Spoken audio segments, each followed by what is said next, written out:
Hello, everybody. Welcome to Story Time. Thank you so much for having me. Uh, Thank you for the kind introduction. So I do write books.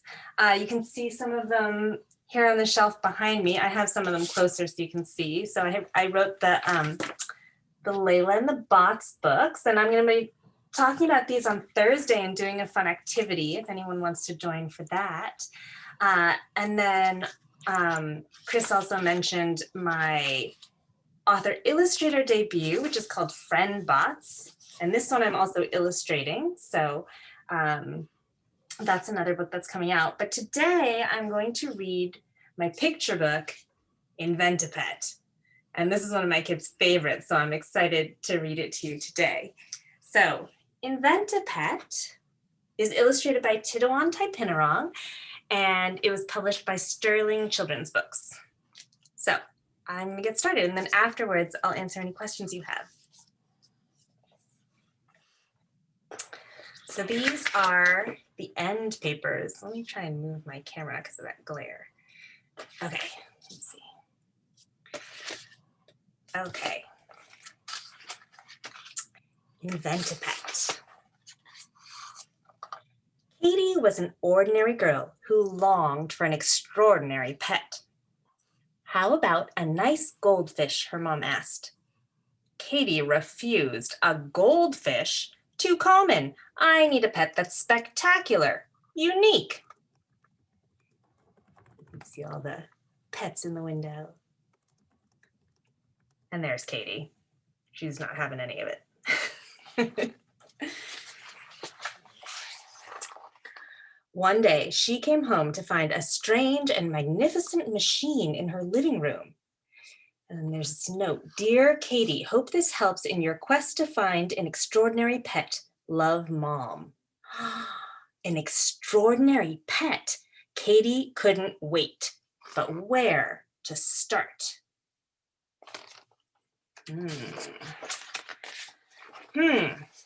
Input. So in she put a soccer ball, a blade of grass, a carrot, womp. Unbelievable. I know just the pet to make. Rainbow colored with wings and fire breathing. Kapop. That's not right at all.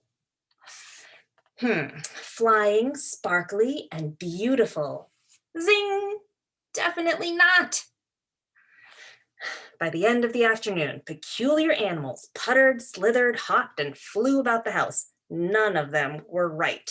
How does this thing even work?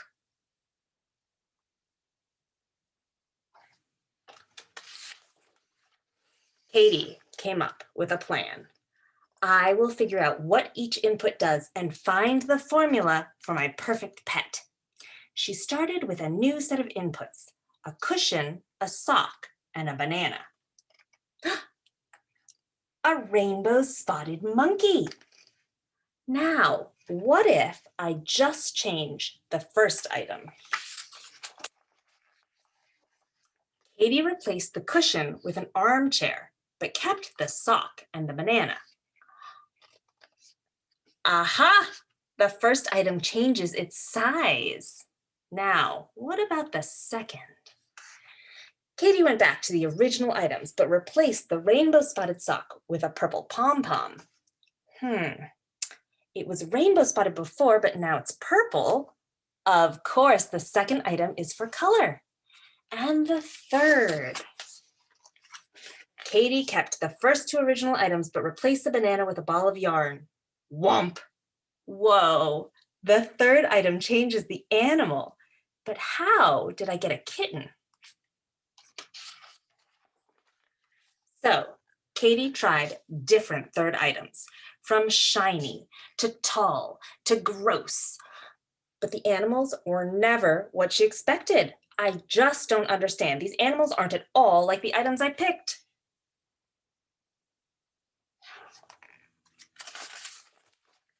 She glared at her notes, and then she saw the pattern. Wait, Horses love apples, pandas love bamboo, pigs love mud. The third item is something the animal loves. That's it. I know how the formula works. You can see on the machine now she added these labels: size, color, animal. Before Katie had a chance to create her perfect pet, there was a great crash. Oh no.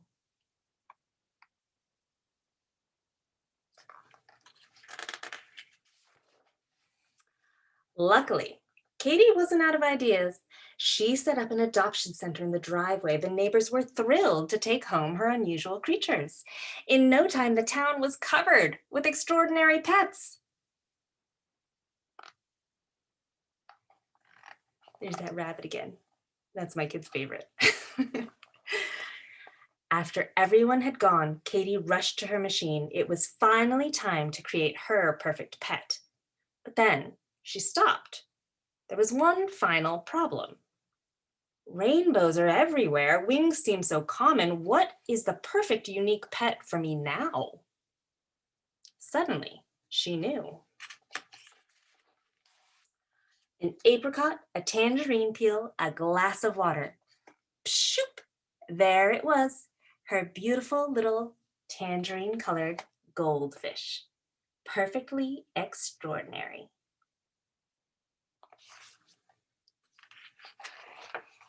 And that's the end. And these are the end papers at the back. You can see Katie with her goldfish.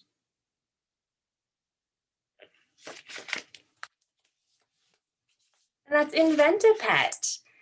That's the end of the story. So if anyone has any questions, I'd be happy to answer. If you have questions about the story or about writing books or anything, feel free to ask. Thank you, Vicky. I think if people want to, we have such a small group. If people want to just pop on, and you feel free to turn on your camera and unmute, and I can unmute you. If you just give me 1 second, I can unmute everybody. Or if you throw it in a chat, what pet would you make? Okay, Amber. Oh, that's a good question. Thank you, guys. My favorite is the cat. I really love this rainbow cat. I love that one.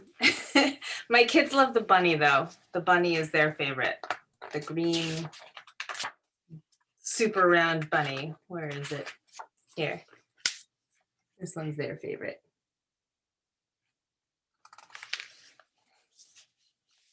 But I do have also on my website, I have an activity sheet where you can design your own Invent-A-Pet. So if you have an idea of what pet you would like, you can go print that out and design your own. And I've seen some pretty awesome pet inventions.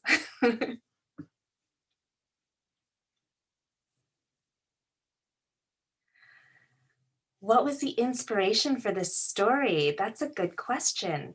So the funny thing is, when I wrote the story, it started as 2 different ideas. I had this idea that I wanted this machine that would make wild things. And then I had another idea about mixed up animals. And then I put those 2 ideas together and it turned into this book. But then when I thought about it later, I realized I've made mixed up animal machines like for a while. Strangely, I did an education thesis project that had a mixed up animal machine. I made a video game when I was working in game design in New York that had a mixed up animal machine. So somewhere it's been in the back of my mind, percolating for a long time.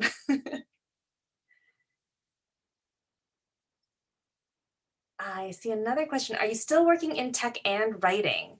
So I left my job at Google 2 years ago.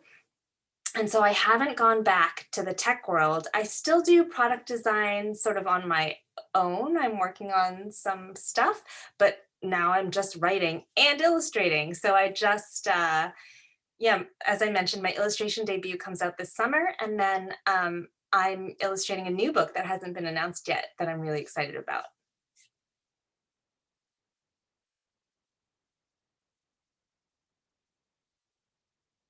A fire-colored rabbit, that is an awesome idea. That would look super cool. My kids would love that.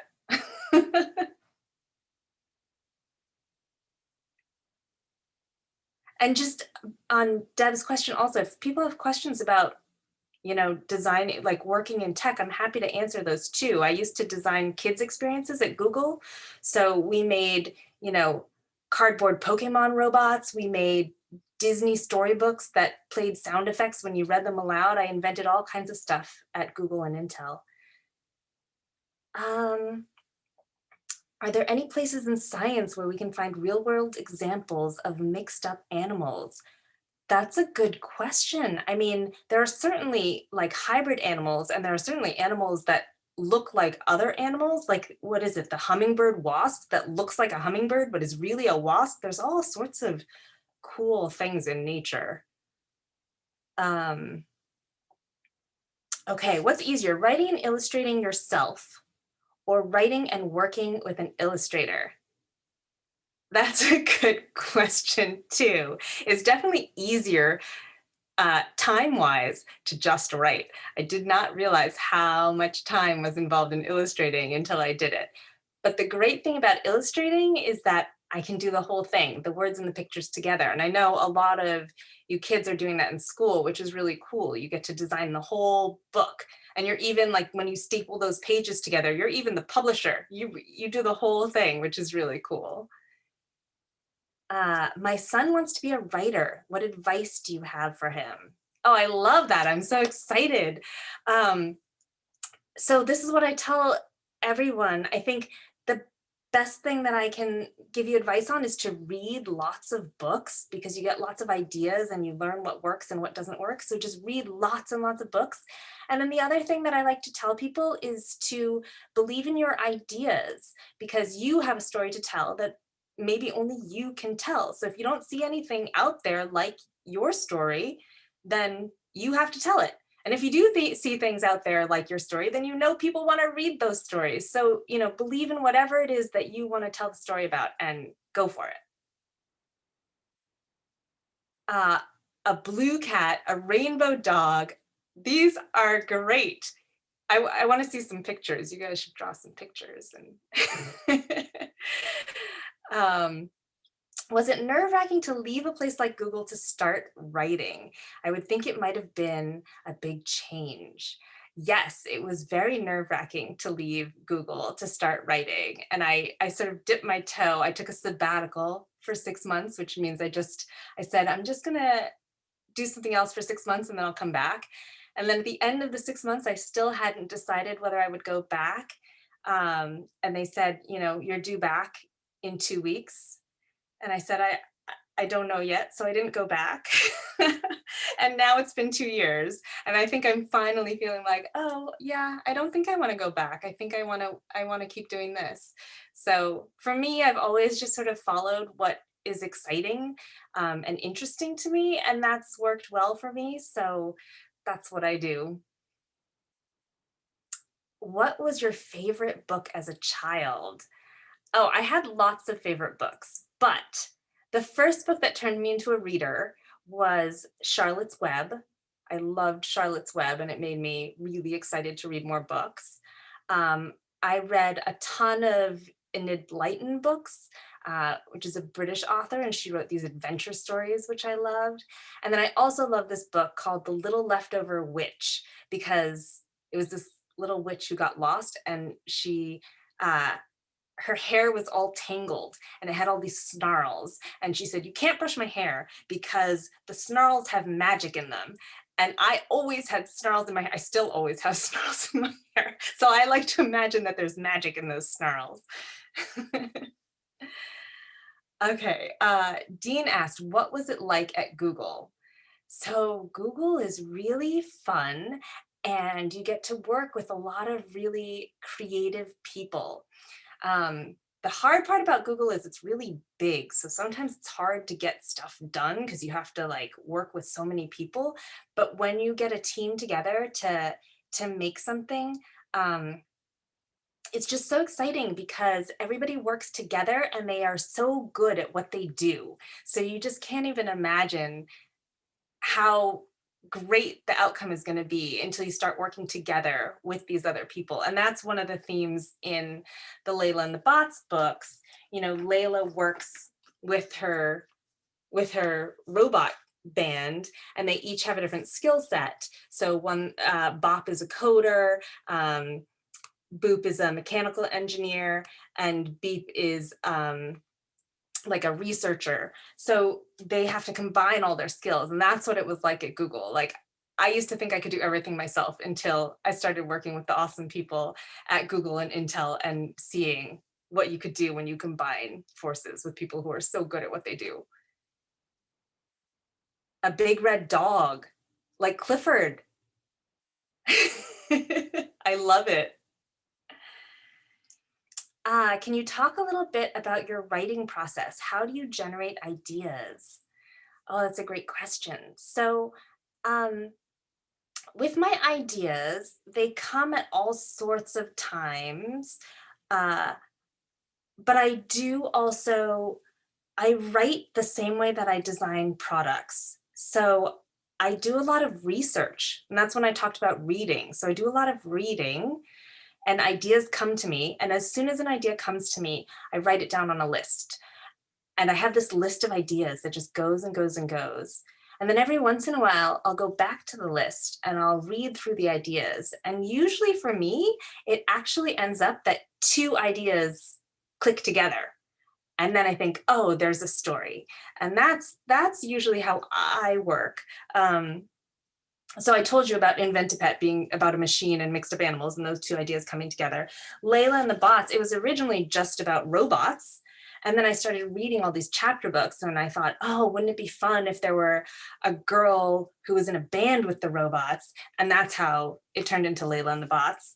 And then Friend Bots was actually also, it was supposed to be a picture book about robots. And then what happened was I read a bunch of like Narwhal and Jelly books, and I thought this is the perfect format for these two robot friends.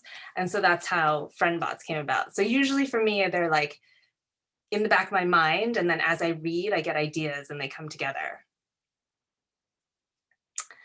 Tiara asked, will there be an Inventipet 2? That's a great question. I hope so. I wish so, but my editor doesn't work at Sterling anymore, so I kind of don't think so. Okay, similar question about your writing process, but for your illustrations. What's the creative process like for you? So the illustrations, this is my first time illustrating. Usually it's a similar thing. I sketch ideas in my notebook and I have sort of rough ideas. And then usually for the illustration, I will go to like Pinterest and look at a bunch of illustrations to see what style I want for that story. And I'll start pinning it and I'll get a sense of like, okay, I want this to be more cartoony or I want this to be more graphic designy. And then I'll start making some things. And I have to tell you, because I haven't been trained as an illustrator and I am not that comfortable with illustration yet, I kind of have to try stuff out and see what works. And if I feel like, oh, this is going in a direction that I like, then I'll keep going. But sometimes I try to do something that I just can't do because I don't know how to do it. And then I have to change directions. So there's a lot of trial and error in there. Okay, how do you work with an illustrator? Just send the words, or do you give some input into what you think it should look like? That's a really interesting part of the books. For books that appear in bookstores, like traditionally published books, typically I just write the words and I sell them to a publishing company, and then the editor finds an illustrator. And I have very little input into the illustration at all. They'll send me some sketches and they'll send me some art and they'll ask for my feedback just to see like, is this broken? Does it, break the story in any way? Or do you have any feedback? And then I'll give them feedback, but mostly I don't talk to the illustrator at all. Some authors never talk to their illustrator, even, through the whole publication process. I've ended up talking to some of my illustrators because we'll do promotional events together, but not so much during the making of the book, which is really strange. It's the editor that really ties it all together. a brown dog that's part invisible from Grayson, Hoke, and Hayden. I love that. Part invisible. That's a great idea. There's a story for you.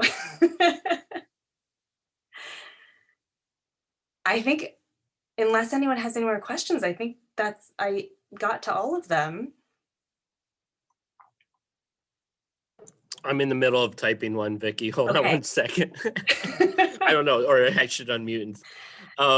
Here, I'll just say it to you. So my daughter is a pretty talented illustrator and has written and illustrated a bunch of books. I think what we're trying to figure out is a way for her to transfer her illustrations to like digital.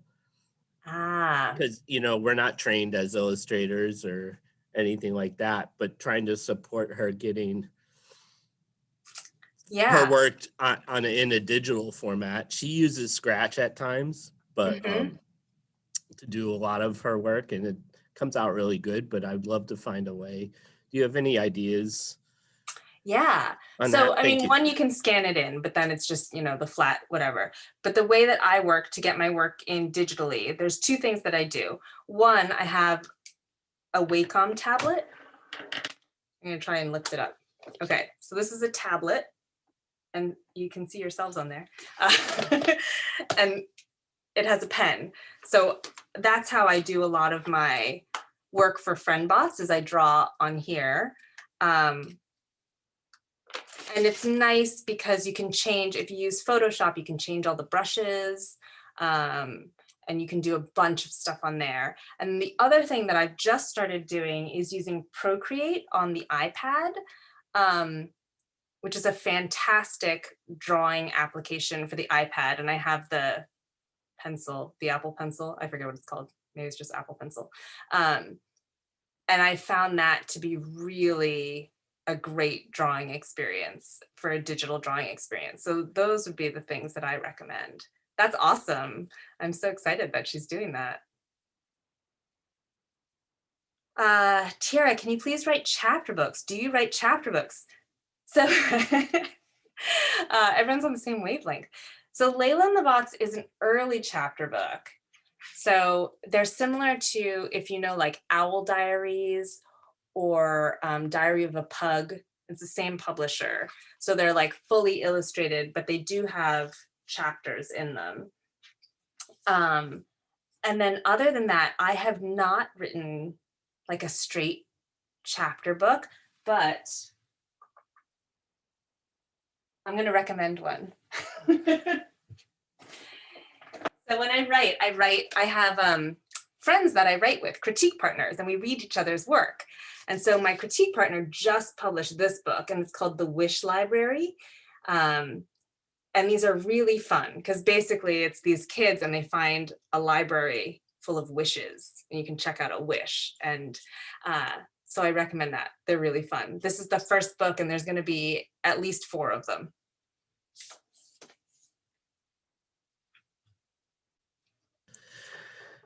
Wow, great questions, everybody. Thank you. And Vicky, thank you for great answers to these questions too. Yeah, this was so much fun. Especially helpful for the aspiring writers out there. We are coming up on time. Yeah, I agree, Sarah. Wish Library, that's a great idea for a book. I know. She has a funny story behind it too. She was sending a text and somebody said like, oh, she sent a text to her friend and she said, "Wish Library opened sooner." And the friend wrote back, "What's a wish library?" And she's like, "Ah!" And it turned into a story. So you never know where ideas will come from. That's great. Thank you so much. Everyone, please, if you haven't signed up for Thursday's session with Vicky, I highly encourage you and tell your friends about it. I think, as you can see, you know, Vicky's really dynamic and is a great presenter. And I think, you know, the parents enjoyed this just as much as the kids. So definitely sign up. You can still sign up. You know, all our events are free this week. And get signed up. We'll send you the links. And definitely fill out the survey so we can get you you can get a chance to win there it is in the chat, just magically appears. And you get a chance to win books. And be sure to go to Vicky's site too, vickyfang.com. She has a lot of activities out there. You could print out your own Invent-A-Pet sheets. I saw those on there. I posted it in the chat. Check all of that out. So thank you, Vicky. It was wonderful to meet you and have you today. Thank you so much. Thank you all for joining. Thanks everybody for coming. There, you're getting some smiles and waves from the kids.